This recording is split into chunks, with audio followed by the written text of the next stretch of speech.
let's get into this reading. So I don't have to do anything. All I have to do is read. Okay. So this is for the full moon. This is how to navigate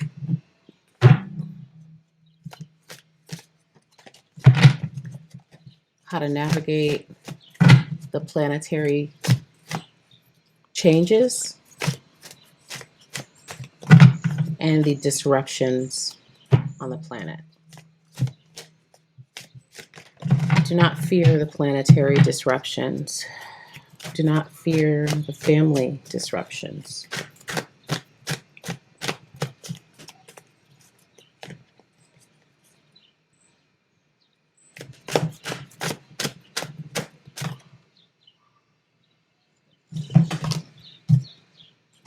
Yeah. Okay.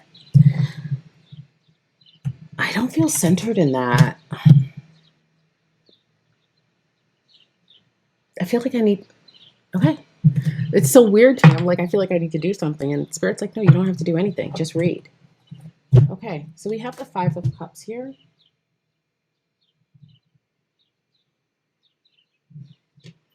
And so, this is a cup of looking at the cups that have spilt and not looking at the cups that are actually full. Now, what's really interesting in this particular deck, I don't really read with this deck a lot, is that this deck doesn't actually even have any full cups around.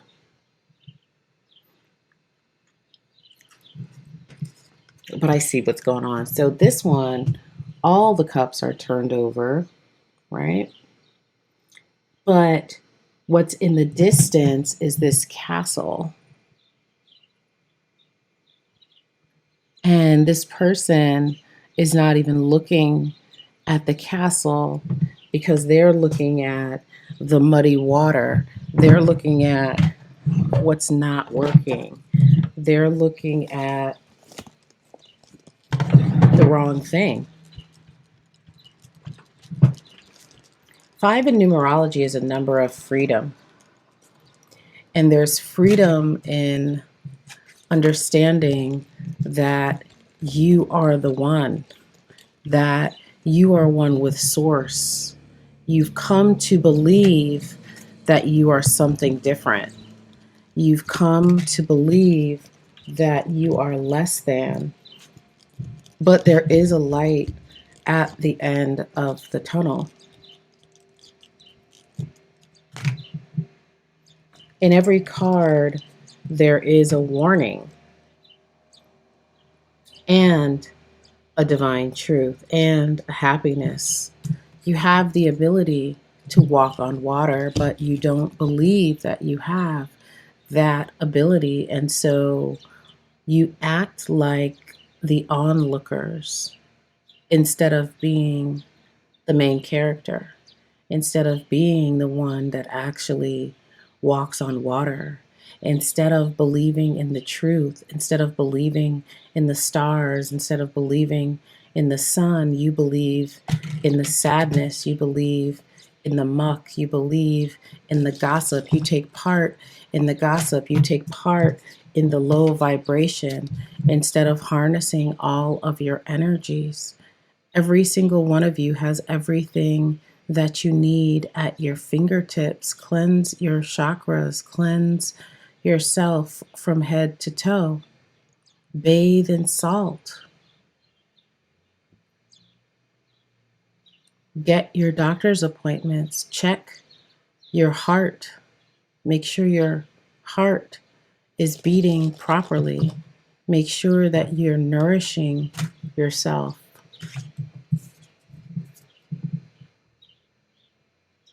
Work with the elements. Many of you are one-sided and double-minded at the same time. How can you be one-sided and double-minded at the same time? It's possible. But there is an opportunity for balance. There is nature. There is art. There is music. There is your ancestors. So you see here, this person is drawing a bull. There is this year, there is the Taurus Scorpio North and South Node activity in the planet. Taurus is about security. She is the favorite of Venus. She is the Empress in the Tarot. But she can be greedy. She can be selfish. She can be duplicitous. She can be stubborn. Which side of Taurus will you allow to be seen? She can be generous. She can be wise. She can be hopeful. She can be helpful. She can be strategic. She can be loving. She can be loyal. Which side of you will you allow the world to see over the next 6 months, the rest of your life? Many of you have incarnated into this planet to do a great thing, a big thing, but you've gotten lost. Spent too much time watching television, watching the lies, and making those lies your life. Living up to expectations of people who had their own agenda. And so again, you see yourself as the Five of Cups. Yesterday, we saw in the other reading the Six of Cups, a card of childhood, the inner child. And many of you have come from childhoods that were frightening. And so you carry an energy of fear in your bones, in your blood, and you connect to this fear, and you live from this fear, and you love this fear, and you feed this fear, and you talk this fear, and you feed this fear through your conversation and in your thoughts and in your dreams.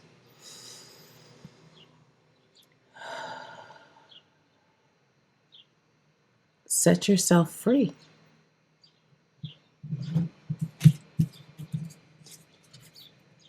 Be thankful. Be in gratitude. Be in appreciation. Be in harmony. Strip naked and love your body.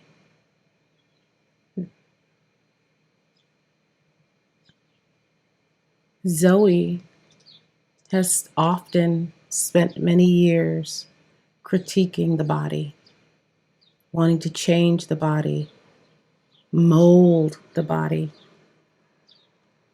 This cannot be done. The body is a vessel for the spirit.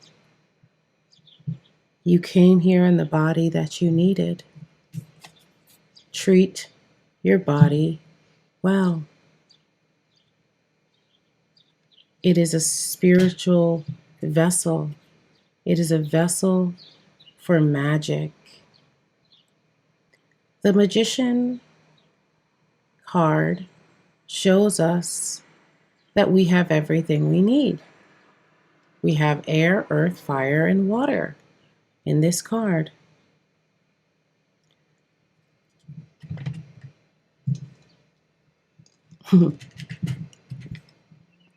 We have the lion here. The lion represents fire. We also have, and strength.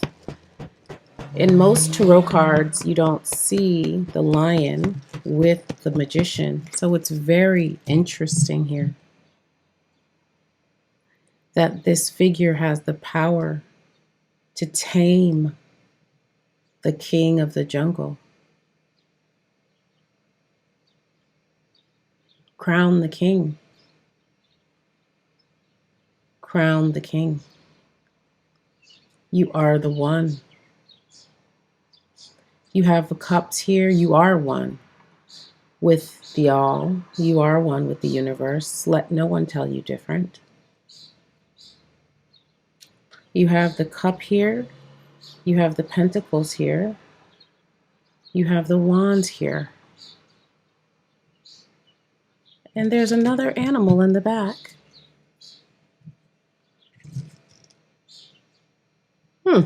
I never noticed this animal before. Oh, and there's a bird. There's many animals here. Wow. And there's an eye here. Look at that. That's like the eye of Horus that I wear.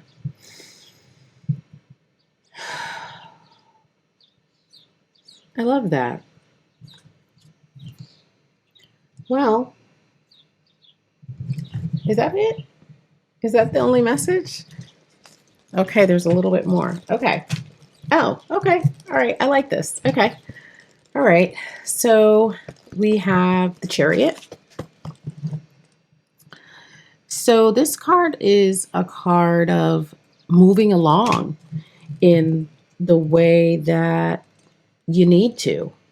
And wow, this card is lit because it's like, it's blurry sometimes. Autofocus. I should have turned this autofocus off. So if you can't see this, these are like folks following her, and she's like riding away on her reindeer. And she got her hand out like, no, not today, boo, not today. And so literally, oh, wow. And some of them are falling away. So for those of you that don't know, I taught Cash Money Smack on this deck. Go back and watch my, 12 Deadly Sins video if you haven't seen it. It's funny. And I put this deck as my, I think Greed, I think. It was like a deck that I bought that I didn't need to buy. But it's actually quite beautiful as I look at it now. I'm not sure if I've done a full reading with this deck before, but I'm feeling this deck for Cancer season. And I love this star card. You know, if I had any instruction, which I do, I would find an image of the star card if you don't have your own tarot deck. How long is this? I don't even know how. 32 minutes. That's not too bad. I would find an image of the star card and like put it on your refrigerator to remind yourself that after you've gone through the things that you've gone through, that there is a light at the end of the tunnel. And it's like people are aghast that this image is walking on water.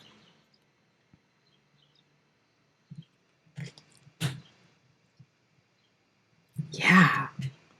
And I love that. I love that. And then last card, we have the Lovers. Ultimately, though, it's your choice. Now, this is a little bit of a different, this is a very different image of the Lovers. So, wow. This is super different. This deck. Oh, you know what? Because I think this deck is also based on different traditions. Yeah. Yeah. This book is based on different traditions. So let me see what this Lovers is talking about.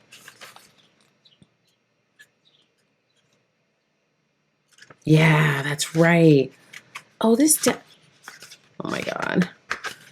Zoe Flowers, you just been dissing this deck. Okay, let's see. So this deck, that's right, because this is the Ask a Witch deck. What is that? Oh, it's the groundhog. That'd be over here. I think it's the is it the groundhog? Yeah, it's groundhog.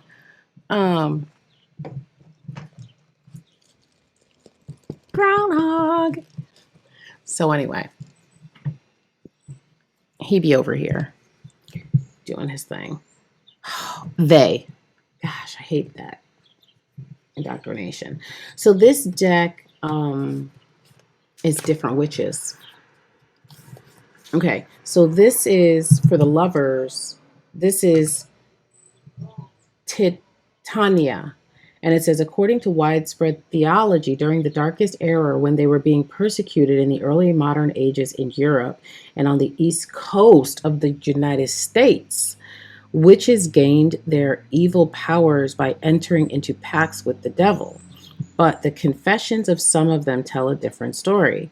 Many alleged witches did not know who the Christian devil was. They were more familiar with fairies, the arcane spirits of the fields, the woods, and the hills, and convened with the queen of the fairies in person to obtain their magic remedies. The most famous of the queens is Titania. Shakespeare conjured her in his comedy A Midsummer Night Dream. She was beautiful, and after her husband Oberon ordered that a vengeful spell be cast on her, she fell in love with a man whose head was that of a donkey. Love, like fairies, is unpredictable and may even become an obsession. Es una obsesión. I used to love that song. Do do do do do do do do do do do do do do. No es amor, no es amor, es una obsesión. I used to love that song. Anyway, the masses say it is blind, but those who have magic within say that it sees with other eyes, eyes that scrutinize the invisible. That hazy rain where fairies, elves, and restless spirits await us. Above all, love with all its wonder, strangeness, and difficulties is the ultimate step that leads us toward others and requires us to make choices. In the land of fairies, just as in the land of love, you can decide whether you want to blindly follow a selfish whim or whether you will use a truthful eye to recognize what is in front of you as you discover your most intimate part in another. So yeah, so this is a card of choices, and so ultimately the choice is up to us. I love that. I love that. I am curious about these other witches. So I'm going to read also the star. Okay, so this is Aradia. I mean, I just feel like this is such a beautiful image.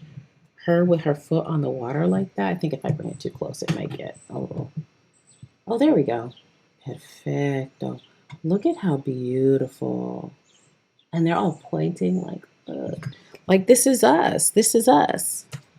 Nah, the TV show. This is us. Aradia.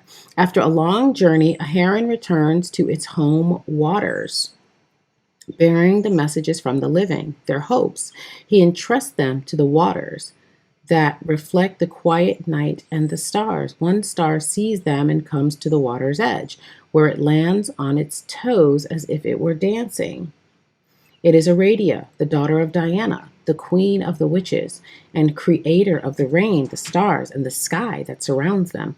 According to modern legend, she brought witchcraft not only to the oppressed and defeated, the victims persecuted by the powerful, but also to every individual who felt out of place and repressed as well. What exactly is the art of witchcraft? So much more than potions and rituals. It is the poetic force of the imagination.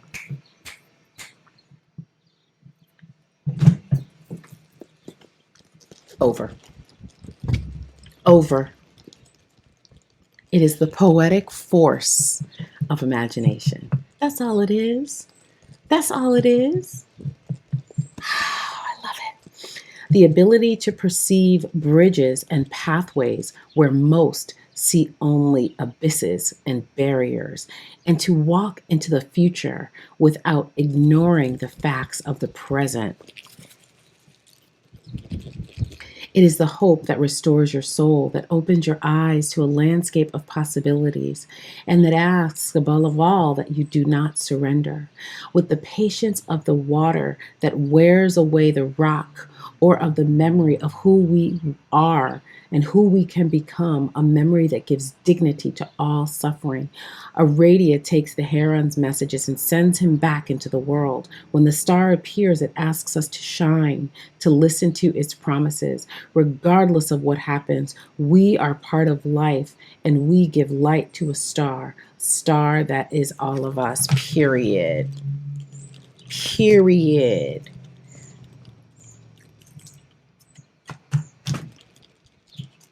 This is what I'm talking about. The magician, the star, the lovers, the chariot, like this is like amazing. So perhaps even working with some of these witches could be helpful. So we're going to go to the chariot now. Oh my God, this deck is so amazing. I can't believe I just this deck like that. So shady.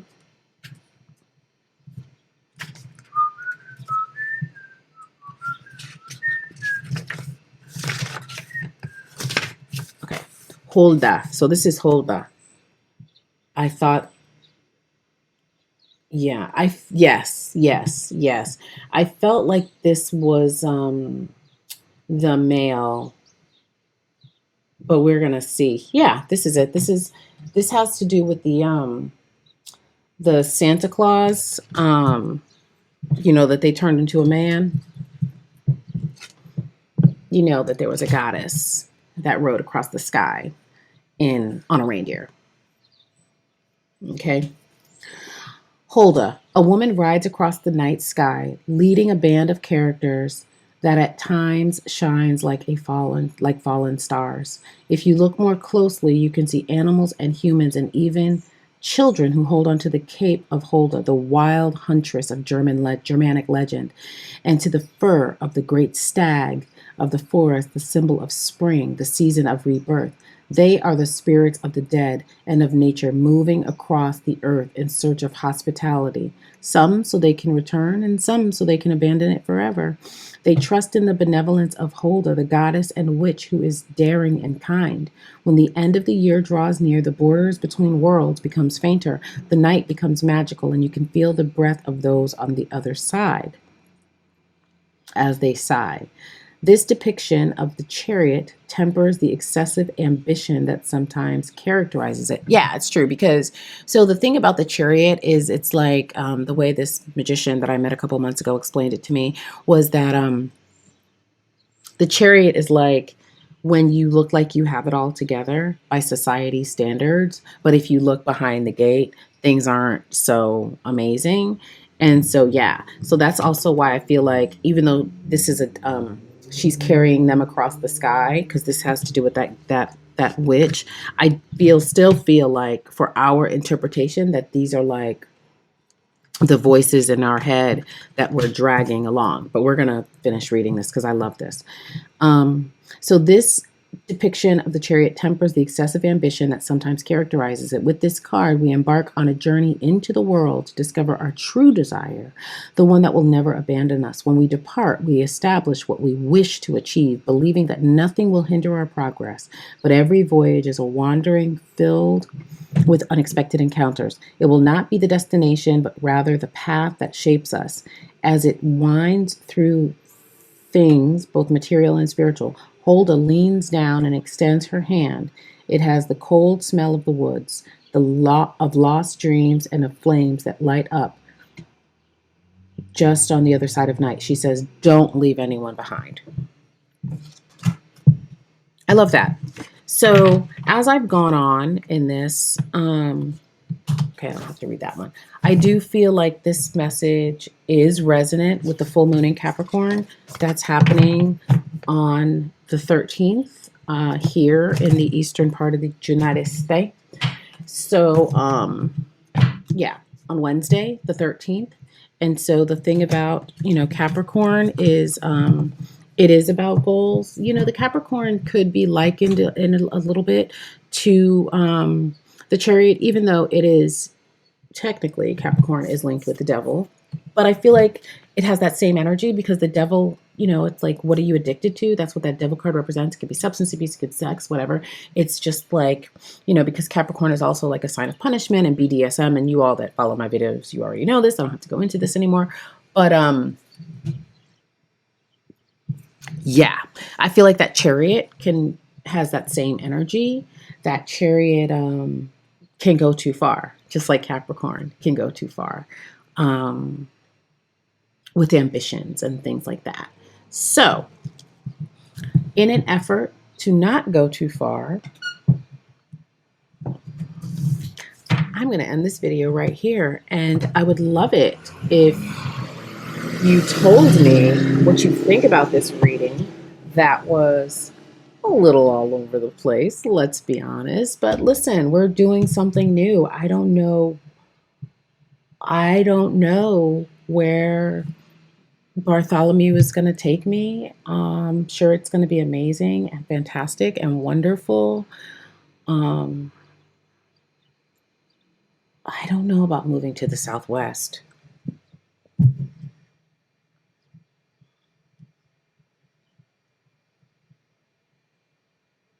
I guess maybe that's why I forgot.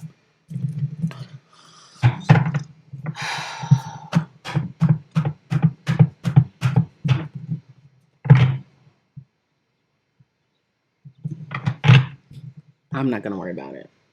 I am going to worry about it. But I'm not going to worry about it. But I am going to worry about it. Anyway, Zoe Flowers here. Please like, share, and subscribe. This has been an absolute joy. And I will see you next time. Bye.